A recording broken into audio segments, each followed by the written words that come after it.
Ди-фильм представляет. Агар дар зиндагӣ 10 сомонамон гум шавад ва ё 100 сомонамон гум шавад, чанд қадар диламон сиёҳ мешавад. давоми рӯз табамон хира асту дигар. аммо нафароне ҳастанд ки модар гум карданд, фарзанд гум карданд, шавҳар гум карданд ва писар гум карданд, бародар гум карданд. аз онҳо ному нишон нест. ба ин хотир ин барнома маҳз ном дорад ҷустуҷӯй барои шумо аст. диловар ҳастам Сафаров, ба шумо саломатӣ хоҳон ҳастам. ассалому алайкум. тасмим гирифтем ки чун ба шумо ваъда кардем ҷустуҷӯй ном дорад, то агар ки дар ин барнома як нафареро ҳам агар пайдо кардем, як оиларо табашонро болида кардем, хурсанд кардем, бисёр хушҳол ҳастем. худо кунад ки тамоми гумшудагон ба назди волидайни худ сиҳату саломат баргарданд. зеро нафароне ки аз хона берун мешаванд, дигар аз онҳо хабар нест. танҳо худо медонад ки куҷо ҳастанду чӣ ҳастанд. хай биёед суханро дароз карданӣ нестем. рафтем, ман номаҳоро қироат месозам ва шумо бошад хуб таваҷҷӯҳ кунед. ассалому алайкум. ман модарамро меҷӯям ва бисёр умеди калон дорам то рӯзе ӯро бубинам. модари ман соли 1999 аз хона берун шуд ба ҷумҳурии Қазоқистон барои кор. аз байн 20 сол гузашт, ягон хабар нест. номи модарам Розия Ҷалилова, истиқоматкунандаи шаҳри Ҳисор. агар рафту касе мешиносад ва аз ин зан хабаре дошта бошад, хоҳиш мекунем ба ин рақамҳо хабар бидиҳанд. салом бародари азиз диловар. мо холов Асирқул Ҳамроқуловичро мекавем. соли таваллудаш 1972, ноҳияи Айнӣ, деҳаи Такфон.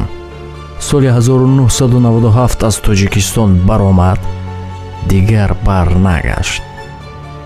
мегӯянд охирон бор соли 2005 дар шаҳри Москва диданд. баъди ҳамон сол дигар ягон хабар нест. нафаре медонад ва ё мешиносад, хоҳиш мекунем ба ин рақамҳо тамос бигиранд. салом, мо аз шаҳри Ваҳдат, колхози Карим Исмоил, деҳаи Шуриболо. бародари ман Камолов Абдулазиз, ки соли таваллудаш 1981, 2001 сол ба шаҳри Свердловск рафт. муддати 18 сол шуд ки хабаре аз ӯ нест. агар нафари маълумот ё мешиносад, хоҳиш мекунем ба ин рақамҳои бародараш хабар бидиҳад. акай диловар, кӯмак кунед то ин шахсро пайдо кунем. Қосимов Зафар, соли таваллудаш 1989. зафар охирон маротиба дар соли нав, яъне нави 2017 занг зада буд. хонангиҳоро табрик кард, баъди ҳамон дигар нест. на хат асту на хабар.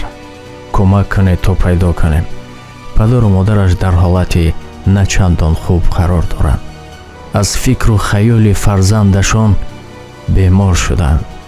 нафароне ки мешиносанд, ягон маълумот доранд, хоҳиш мекунем ба ин рақамҳо дар тамос бошанд. ман бародарамро ҷустуҷӯй дорам. мехоҳам ӯро пайдо кунам. муддати 4 сол мешавад ки аз ӯ хабаре нест. Суҳроб Камолов. нафароне ки Суҳробро мешиносанд, хоҳиш мекунем ба ин рақамҳо тамос бигиранд.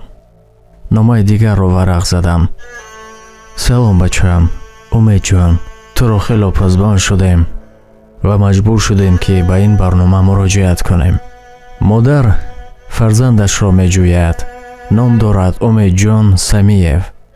охирон бор соли 2016 ариза навиштааст барои паспорт гирифтани загран, барои шиносномаи хориҷия. ариза паспорташро аз посолства ёфтем, аммо Умедҷонро на.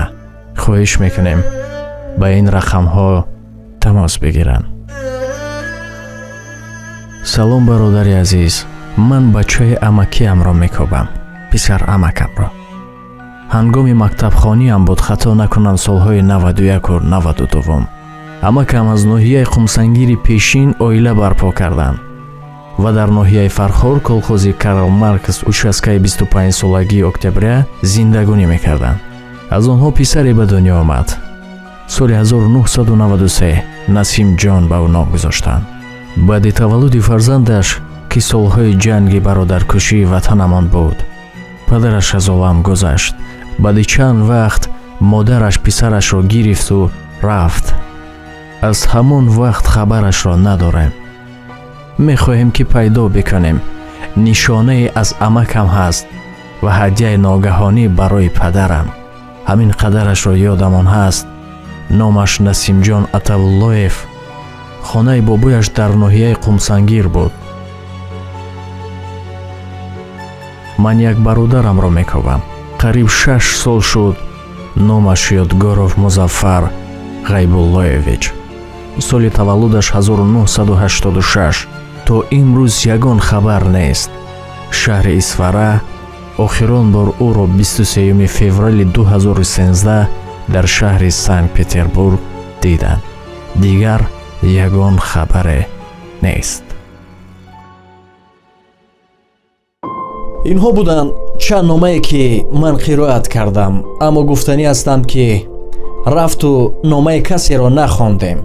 аз ин маълум мешавад ки шояд ё расм равон накарданд, ё намедонам номашон бо сабабҳои гуногун наомад. ба ин хотир дилгир нашавед, метавонед бори дигар ирсол кунед. шарт чунин аст: 4 дона расм кӯшиш кунед ки тоза бошад. кӯтоҳ маълумот, аллакай пай бурдед чӣ гуна маълумотҳо ҳаст ва рақами телефонатонро кӯшиш кунед ки бо тариқи вайбер ирсол кунед ба ин рақамҳое ки мебинед. аз чӣ сабаб? чун имову дигар номаҳомон бениҳоят зиёд шуд, фурсат нест ки ҳамаи ба онҳо ҷавоб бидиҳем. ва малол наояд дар дигар шабакаҳо, масалан дар Однокласснику, Имову, Фейсбуку дигар чиз метавонед ки яъне ки ба дигарон паҳн бисоед, поделиться бикунед, то якдигарро биёбанд. зеро барномаи ман нест ва як худи ман коре карда наметавонам. агар ки мо бишавем, мо коре карда метавонем. лоақал як оиларо ҳам агар ки пайдо кунем, он оила хурсанд бишаванд, мо низ хурсанд ҳастем.